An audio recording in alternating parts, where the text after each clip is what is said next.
حياكم الله متابعينا. طبعا اسف على انقطاعي لانه مشغول والله يعني بشغل وما مواصلكم صار لي فترة، لكن اليوم حبيت انطيكم هدية حلوة فد شي مرتب بمواصفاتها. ما صورت لكم الاحداث من البداية، بس اشرحها بطريقة نظرية. شوف هذا اللون الباذنجاني لكن على طوخ سواد، هنا تأسس قبله احمر بعدين صار على اسود. قبل رش الحراري او التلميع صار عندنا رسم. هذا طبعا هذا الرسم تقدر بكيفك تطلعه، مو الا قالب ترسمه. يعني اذا كان خطك حلو راح يطلع الرسم حلو، ترسمه حتى لا تخطأ. انا رسمته مباشرة يعني بالمسدس الصغير كان الرش.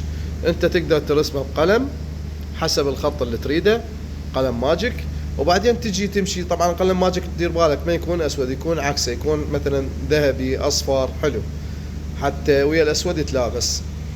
فبعد ما ترسم الرسمه النقشه اللي تريدها راح تمشي عليه بالمسدس الرش الناعم اللي مال تكحيل مو كبير. طبعا كبير هم تقدر تسوي بيه، لكن لازم يكون انت ماهر ايدك بالمسدس.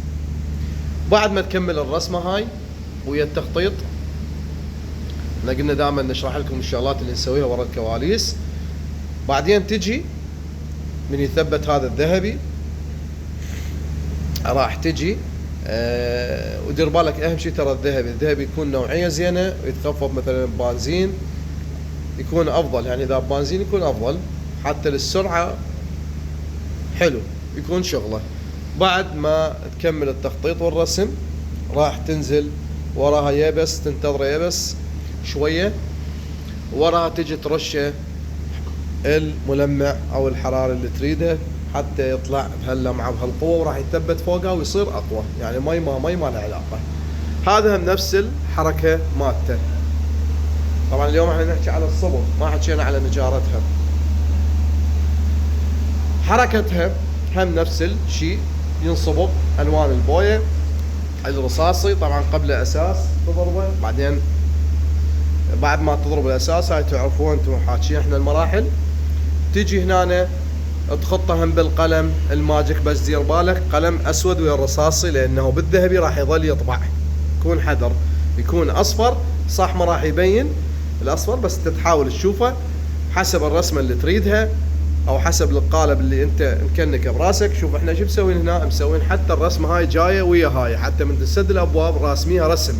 يعني سدا ابعد بهالحلقات شلون مركبه. يعني طبعا انا تحط باب بصباب حتى تقعد ترسم. بعد ما ترسم هم تمشي نفس الطريقه بالمسدس الرش، فرشه العفو مال رسم هم تقدر تسوي، لكن انا سويتها عشوائي بالمسدس الرسم كان تخطيطي. بعد ما تكمل طبعا تراشة بويه، بعدين تخطط الذهبي، بعدين تجي هم ترشه تلميع حتى يصير قاط واحد ويتلابس فوقه ويصير شغل حلو ومرتب وحسب الرسمه اللي تريدها. طبعا احنا اكو رسمات هسه راح اشوفكم الصور البوفيه اللي سابقه اللي قبلها اللي ما شرحت عنها، وان شاء الله تفيدكم هالمعلومه اللي بالصبغ.